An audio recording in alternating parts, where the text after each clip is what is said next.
Shalom. Puji Tuhan, saudaraku yang kasih Tuhan. Selamat tahun baru 2023. Percayalah apa yang dunia katakan gelap, suram, tetapi saudara ingat bahwa terang Kristus dalam hidup kita sanggup membuat dan mengusir setiap kegelapan dalam tahun ini. Amin. Nah, saudaraku yang sangat dikasihi Tuhan, saya akan sampaikan apa yang Tuhan taruh dan merupakan juga tema kita di tahun ini, ya, the year of empowering grace. Saudaraku, ya, kita lihat dulu gambar ini. Ada seseorang menanam pohon dan dia rajin memelihara pohon itu sampai pohon itu berbuah. Suatu hari dia rindu untuk menikmati buah dari pohon yang dia tanam. Dia coba naik ke atas dan dia berpikir selesai itu dia akan menikmati ranting pohon di mana dia akan duduk dan kemudian dia akan berenang menceburkan diri di air di bawahnya. Semua sudah dia siapkan dengan baik. Waktu dia mulai naik ke atas pohon yang dia tanam itu, saudaraku, ternyata ada seekor singa yang berusaha untuk menebang dan menumbangkan pohon yang dia bangun. Mungkin kehidupan kita ada banyak pohon-pohon, ada banyak usaha bisnis, pelayanan, apapun juga yang sedang saudara bangun. Saudara baru ingin menikmati buah. Rasanya ada orang yang berusaha ingin menumbangkan kita. Mungkin itu terjadi di tahun 2022.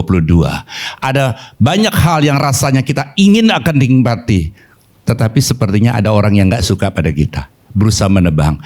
Jangan kecil hati, jangan marah. Itu bagian daripada untuk melihat saudara, apakah respon kita benar di hadapan Tuhan. Karena karakter itu adalah right response. Respon kita benar atau enggak. Selesai, kemudian dia rasa capek, dia ingin duduk, tapi ada ular yang siap mematuk dia. Ya, rasanya nggak ada orang yang ingin kita ini istirahat, menikmati, senang, ya, saudaraku. Dan dia berusaha untuk menceburkan diri, tapi ada buaya yang siap menanti di bawahnya. Mungkin kita hari-hari ini mengalami keadaan sepertinya maju kena, mundur kena, diam juga kena. Nah, saudaraku, ngomong salah, diam juga salah. Saudaraku yang kasih Tuhan, kalau hari ini saudara sedang mengalami hal-hal seperti itu, itulah butuhnya kasih karunia Tuhan yang membuat kita mampu mengatasi setiap masalah. Haleluya. Kalau saudara mampu mengatasi dengan kekuatan saudara sendiri, saudara mungkin rasanya nggak perlu Tuhan. Tetapi di tengah keadaan yang sepertinya tidak ada lagi yang saudara bisa andalkan, kita lihat dulu apa yang Rasul Paulus katakan. Ya, saudaraku, kita lihat di dalam ayat ini, 2 Timotius 1 ayat yang ke-6, karena itulah kuperingatkan engkau untuk mengobarkan karunia Allah atau spiritual gift yang ada padamu oleh penumpangan tanganku atasmu. Sebab Allah memberikan kepada kita bukan roh ketakutan, melainkan roh yang membangkitkan kekuatan, kasih, dan ketertiban.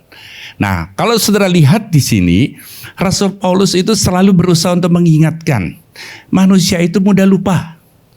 Mudah lupa.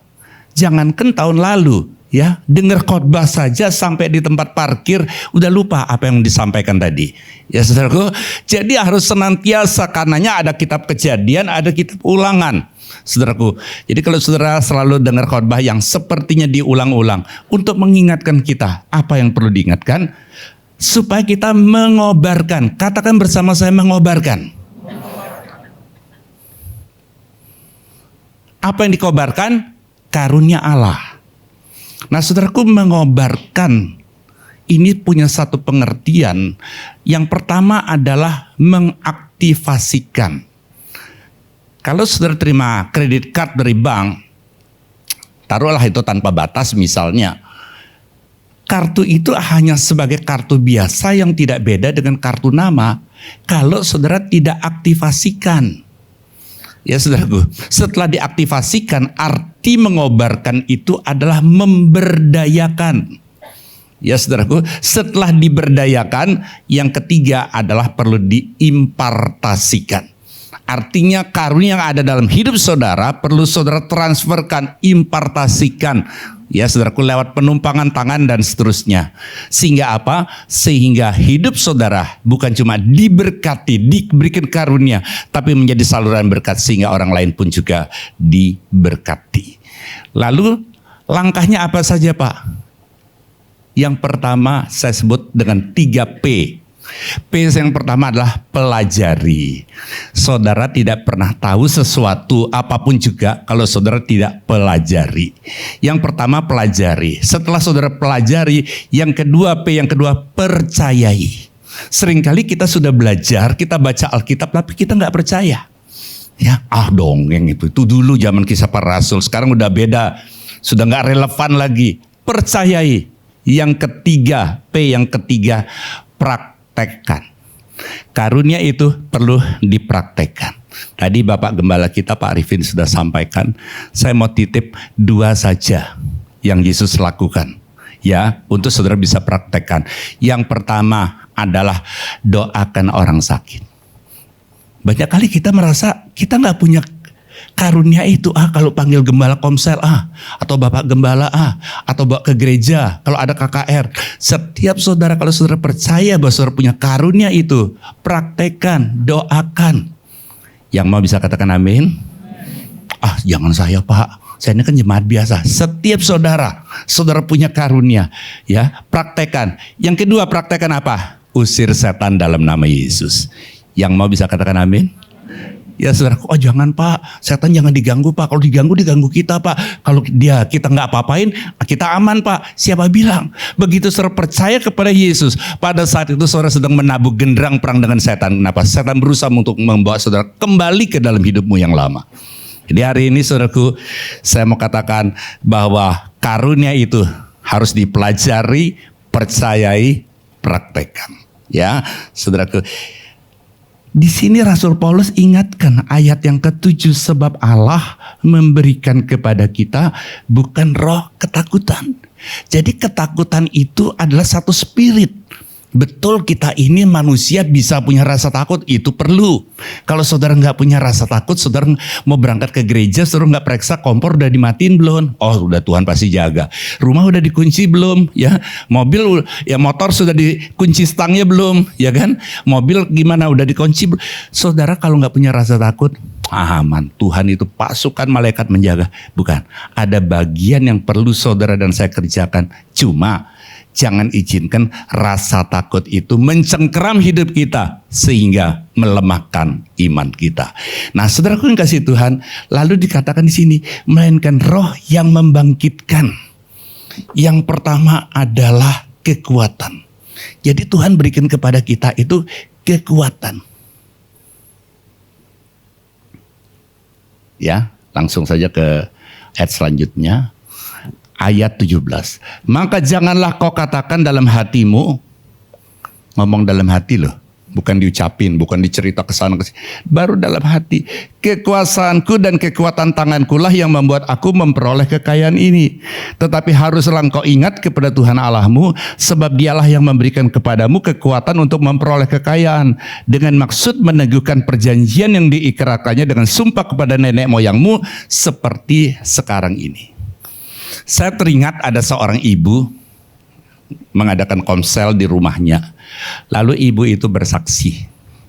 Ada suaminya, ibu itu bersaksi bahwa saya bersyukur Tuhan siapin rumah ini, Tuhan berkati bisnis kami, usaha kami, kesehatan kami, semua karena kebaikan Tuhan. Si ibu itu bersaksi. Bubar komsel, suaminya protes. Lu bilang-bilang Tuhan kalau gua nggak kerja nggak ada rumah ini. Ya, kalau gua nggak banting tulang peras keringat nggak ada ini, mobil segala.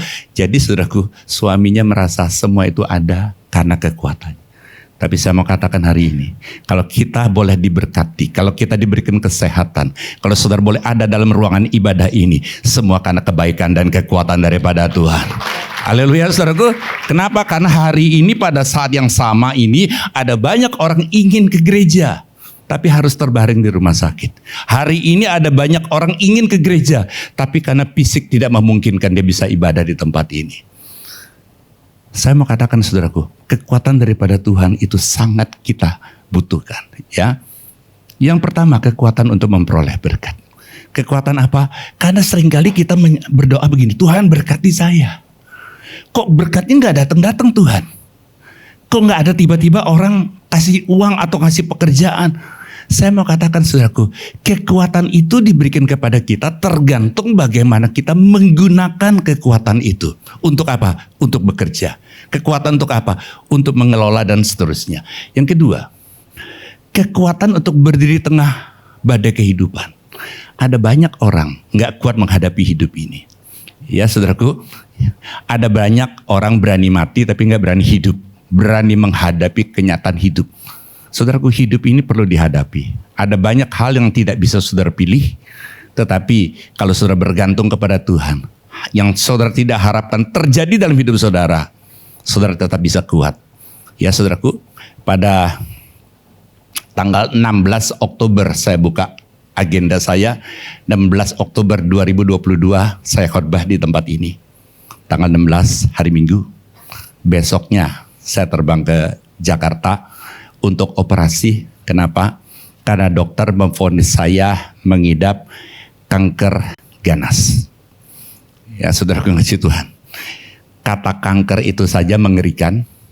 Kata kanker itu saja banyak orang berpikir, wah sebentar lagi saya akan mati. Tapi oleh kekuatan Tuhan, oleh kemurahan Tuhan, saya tidak pernah berpikir saya akan mati. Saya tidak pernah berkata, Tuhan kok saya sudah melayani Tuhan, saya sudah jauhi hal-hal yang dilarang Tuhan, saya sudah hidup di dalam kebenaran, kenapa kok saya diizin? Saya nggak pernah berkata itu. Karena saya tahu Tuhanku tidak pernah merancangkan rancangan kecelakaan, tapi merencanakan hari depan yang penuh pengharapan. Kalau saya bisa kuat berdiri sampai hari ini saudaraku, ya sampai beberapa hamba Tuhan termasuk Pak Anton juga, loh Pak Tofas rasanya baru kemarin khotbah di KRC, kok sudah ada di Jakarta di operasi. Saudaraku yang kasih Tuhan, saya mau sampaikan itu bagian daripada proses. Ya, lalu saya sudah dioperasi beres belum saudaraku? Besok pagi 9:30 saya harus MRI di Rumah Sakit Kasih Ibu, dan hasil itu saya bawa ke Jakarta tanggal 16 bulan ini. Dan jadwal operasi tanggal 19, tanggal 18 sudah disiapkan kamar di Rumah Sakit Siloam Kebonjeruk Jakarta, 18 Januari, 19 operasi. Itu rencana manusia. Saya tetap berdoa kepada Tuhan. Mujizat itu tetap nyata. Haleluya, saudara kasih Tuhan. Kalau Tuhan izinkan besok hasil MRI saya, tumornya sudah bersih sehingga saya tidak perlu dioperasi. Haleluya saudaraku, itu iman saya. Tapi saya selalu akhiri, bukan kehendakku yang jadi tapi kehendakmu. Bukankah Yesus berkata, Bapa kalau boleh cawan ini lalu daripadaku. 3 kali dia berdoa tapi dia tetap naik ke atas kayu salib. Kenapa? Karena dia pegang apa yang dia katakan. Biarlah bukan kehendakku tapi kehendakmu. Jadi kesimpulannya, tetap imani yang terbaik. Yang setuju bisa katakan amin. Tapi jangan lupa persiapkan kemungkinan terburuk. Saudara masuk 2023 iman yang terbaik, tapi persiapkan kemungkinan terburuk. Artinya apa? Artinya saudara perlu siapkan Yusuf dulu dalam perjanjian lama. Masa kelimpahan, dia nggak foya-foya, dia nggak hambur-hambur, dia stok logistik, dia stok pangan, sehingga waktu datang masa kelaparan, justru apa yang sudah disimpan ini jadi berkat. Kakak-kakaknya yang menjual dia, kakak-kakaknya memasukkan Yusuf ke sumur, justru datang kepada dia dan rekonsiliasi terjadi. Artinya keadaan sukar tidak selalu hal yang perlu dihindari. Kalau kita diizinkan menghadapi keadaan sukar, justru keadaan itu hidup saudara menjadi berkat untuk nama Tuhan dipermuliakan. Haleluya, saudaraku. Jadi yang ketiga, kekuatan untuk mampu melakukan perintah Tuhan. Saudaraku yang kasih Tuhan, untuk melakukan perintah Tuhan itu tidak bisa dengan kekuatan kita, ya, dengan kemampuan kita nggak mungkin bisa. Ya karena apa kan saudaraku? Karena banyak perintahnya itu rasanya itu nggak masuk akal, nggak bisa diterima nalar kita. Jadi tetap butuh kekuatan daripada Tuhan. Yang keempat, kekuatan untuk menjauhi dosa. Saya perlu ingatkan, godaan tidak perlu dicari. Dia bisa datang sendiri tanpa saudara undang. Bahkan seringkali godaan itu datang pada saat yang tidak tepat. Ya, lagi perlu duit, tiba-tiba ada orang nawarin hal-hal yang nggak benar. Ya jalan pintas. Kadang-kadang seringkali godaan itu datang pada waktu yang tidak tepat. Saudaraku, Ya, kalau saudara sudah jatuh dalam dosa, untuk bertobat perlu kekuatan Tuhan, nggak gampang. Orang bisa ngeles, bisa cari alasan, bisa menyalahkan orang lain, bahkan menyalahkan Tuhan. Tapi kalau hari ini saudara bisa hidup dalam kebenaran, karena ada kekuatan Tuhan lewat kasih karunia yang dicurahkan kepada kita. Yang kelima, kekuatan untuk menikmati. Saudara boleh punya apa saja, punya fasilitas apa saja, punya jabatan, punya uang dan sebagainya. Butuh karunia untuk menikmati. Dan jangan lupa mengelola. Karena banyak kali orang itu gagal dalam hal pengelolaan. Kalau saudara gagal mengelola, saudara akan selalu kekurangan. Gagal mengelola uang, selalu kurang uang. Gagal mengelola waktu, selalu kurang waktu. Ya saudaraku, jadi ada banyak hal yang kita butuh kekuatan dan hikmat daripada Tuhan. Setelah kekuatan, Tuhan berikan kepada kita kasih. Aku tidak memberikan roh ketakutan. Ya, saudara kasih Tuhan. Tetapi Tuhan berikan kepada kita kekuatan yang kedua adalah kasih. Pak, saya orang Kristen Pak, gak usah diajarin kasih Pak.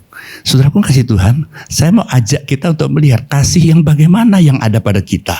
Kasih yang bagaimana yang sudah kita praktekkan dalam hidup kita sehari-hari. Yang pertama adalah kasih bersyarat. Jikalau dia baik kepada saya, ya saya pasti baik sama dia. Tapi kalau dia macam-macam sama saya, kalau dia jahat sama saya bisa lebih jahat. Ini adalah kasih yang rasanya nggak perlu Tuhan, semua orang bisa lakukan. Kasih bersyarat. Ya, kalau dia baik, kalau dia tolong saya tolong dia. Tapi kalau dia coba-coba sama saya, nah kadang-kadang kan seperti itu. Kita perlu meningkat. Kalau setelah kasih seperti ini saudara sudah miliki, kita perlu meningkat yang kedua. Kasih balas budi. Karena dia sudah pernah tolong saya, sekarang saya harus tolong dia. Karena dulu saya buat salah, dia memaafkan, sekarang dia salah, saya memaafkan dia. Kasih yang kedua ini adalah kasih balas budi. Sudah lebih lumayan daripada kasih bersyarat. Ya, sebab sekarang ini kan seringkali diucapkan air susu dibalas dengan air tuba. Nah, kalau sudah punya kasih balas budi ini, sudah satu step di atas kasih bersyarat. Jangan berhenti di sana. Yang ketiga adalah kasih tidak bersyarat. Walaupun dia nggak kasih shalom sama saya, tiap ketemu saya selalu shalom duluan. Ya, walaupun dia nggak pernah maafkan saya selalu memaafkan dia. Walaupun dia selalu fitnah saya selalu tetap baik dengan dia dan sebagainya. Itu kasih yang tidak bersyarat, tapi ada batasnya. Ya Pak, orang sabar itu ada batasnya Pak, ya kan? Saudaraku, ya memang tidak bersyarat, tapi dalam satu titik tertentu, dalam waktu tertentu, orang berkata, enggak Pak, dulu sekian tahun Pak, ya kan saya mengasihi dia. Itu kasih yang nomor 3. Kasih yang keempat adalah kasih yang tidak berkesudahan. Kasih agape yang Tuhan berikan kepada kita. Jadi kalau saudara lihat 4 macam ini, saudara ada di jenis yang mana? Apa yang pertama, yang kedua, dan yang ketiga. Jadi jangan harapkan tahun ini lebih baik dari tahun kemarin, tapi harapkan hidup saudara dan saya tahun ini lebih baik daripada tahun lalu. Haleluya saudaraku. Kalau saudara berpikir untuk tahun ini lebih baik daripada tahun lalu, bisa saja saudara kecewa. Tapi kalau saudara berkata, Tuhan hari ini ubah hidupku, sehingga hidupku hari ini tahun ini lebih berkenan dari tahun lalu, percayalah, keadaan apapun tidak akan membuat saudara kecewa dan tinggalkan Tuhan. Ya, saudaraku, ini adalah hal yang berikutnya. Ada orang banyak bilang begini, Pak, musuh yang terbesar itu sebenarnya diri kita Pak. Saya nggak perlu suruh saudara angkat tangan. Siapa yang setuju angkat tangan? Nggak, saudara, nggak perlu. Saya tahu jemaat KRC juga suka cari aman. Kenapa? Karena kadang-kadang pembicara itu suka jebak. Coba yang setuju lambaikan tangan. Nggak, saya nggak akan begitu. Saya percaya nanti sedikit yang angkat tangan. Ya, kenapa? Daripada salah lebih baik cari aman. Ya, saya mau katakan dalam mengambil satu keputusan kita tidak bisa golput. Semua berisiko, tapi yang pasti kalau saudara setuju ataupun nggak setuju tidak akan mengurangi keselamatan. Karena sekali saudara diselamatkan, saudara akan tetap bisa menikmatinya. Nah, kita lihat di sini. Jawab Yesus kepadanya, "Kasihilah Tuhan Allahmu dengan segenap hatimu dan dengan segenap jiwamu, dengan segenap akal budimu." Ya, perhatikan, kita mengasihi Tuhan itu bukan cuma dengan segenap hati saja, tapi dengan segenap jiwa dan akal budi. Termasuk firman-Nya, perintahnya yang gak masuk akal, yang tidak bisa diterima dengan nalar kita, yang rasanya itu gak mungkin dilakukan. Ya saudaraku, saya mau katakan pada setiap saudara, perintah Tuhan itu banyak yang sukar dilakukan, tetapi tidak mustahil dilakukan. Kenapa? Karena Tuhan berikan kepada kita roh penolong yang memampukan kita bisa melakukan. Ya, hal yang berikutnya itulah hukum terutama, hukum yang pertama, dan hukum yang kedua sama dengan itu ialah kasihilah sesamamu manusia seperti dirimu sendiri.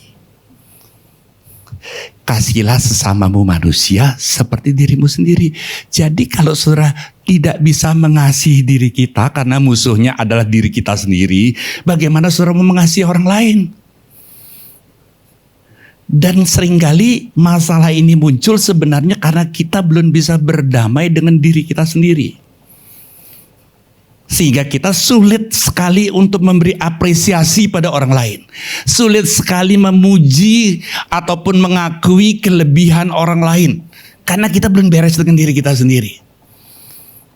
Kalau ada orang yang memuji seseorang, orang yang belum beres dengan dirinya sendiri seringkali menggunakan kata tetapi.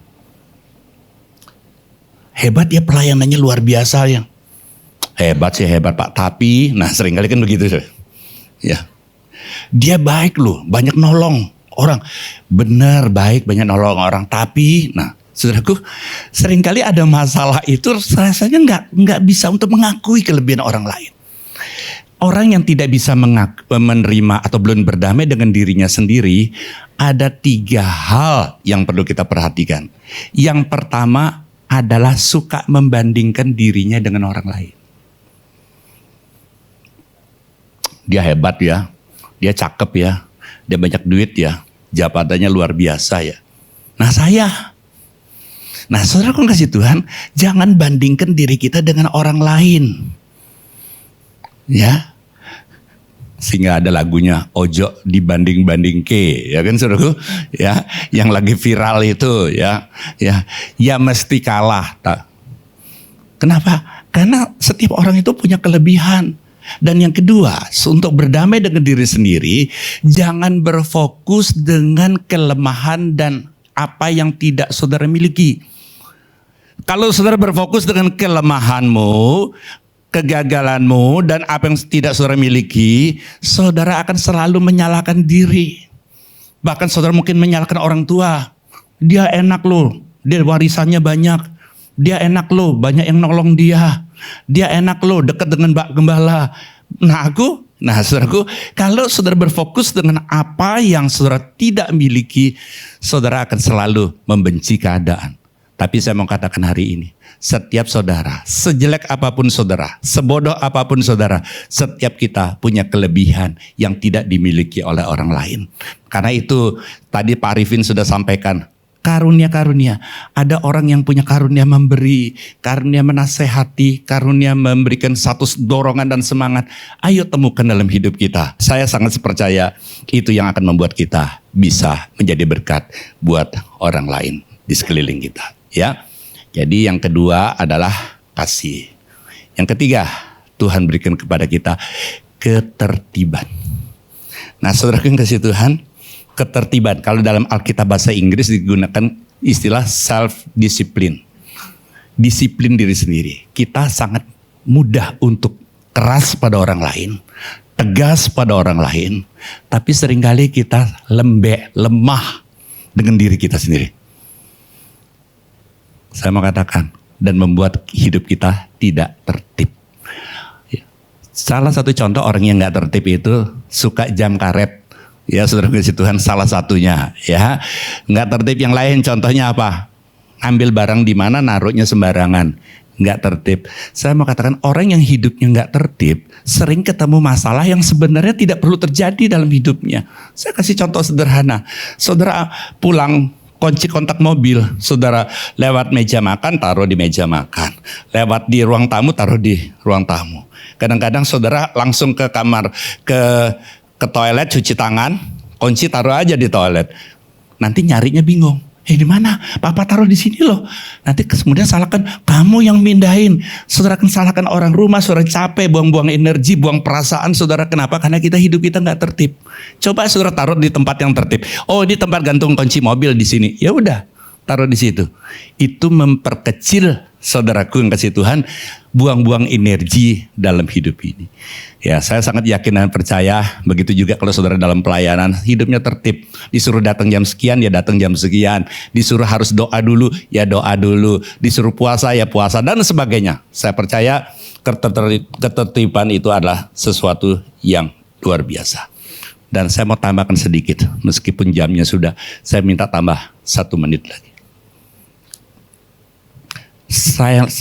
Kata tertib ini, saya coba lihat di dalam Alkitab bahasa Inggris terjemahan lain digunakan dengan sound mind, pikiran yang sehat. Jadi orang yang tertib itu pikirannya itu sehat, dan pikiran yang sehat itu akan membuat keputusan jadi benar. Kenapa? Karena apa yang saudara pegang nilai dalam hidup ini, itu akan menjadi dasar saudara mengambil keputusan. Saya ulang sekali lagi. Nilai-nilai apa yang saudara pegang dan saudara jadikan prinsip dalam hidup ini, itu seringkali jadi dasar saudara mengambil keputusan. Saya kasih contoh. Kalau prinsip yang saudara pegang, ya hidup ini seperti roda berputar, Pak. Sekarang di bawah jangan khawatir, Pak, nanti sebentar di atas. Kalau yang di atas hati-hati, Pak, sebentar lagi di bawah. Ya, saudaraku. Ya, kalau selalu di bawah, rodanya macet, Pak. Di bawah terus saya nih, Pak. Ya kan, saudara. Alkitab katakan kau selalu naik dan tidak turun. Haleluya, saudaraku. Omsetmu boleh turun tapi imanmu jangan turun. Kesehatanmu boleh berkurang tapi saudara tetap percaya Yehova Rafa adalah Tuhan kita. Amin, saudaraku. Nah, kalau saudara punya cara berpikir yang benar sesuai Alkitab, keadaan tidak akan membuat saudara goncang, justru keadaan akan membuat saudara berkata, oh, testimoni itu kan dimulai dengan 4 kata.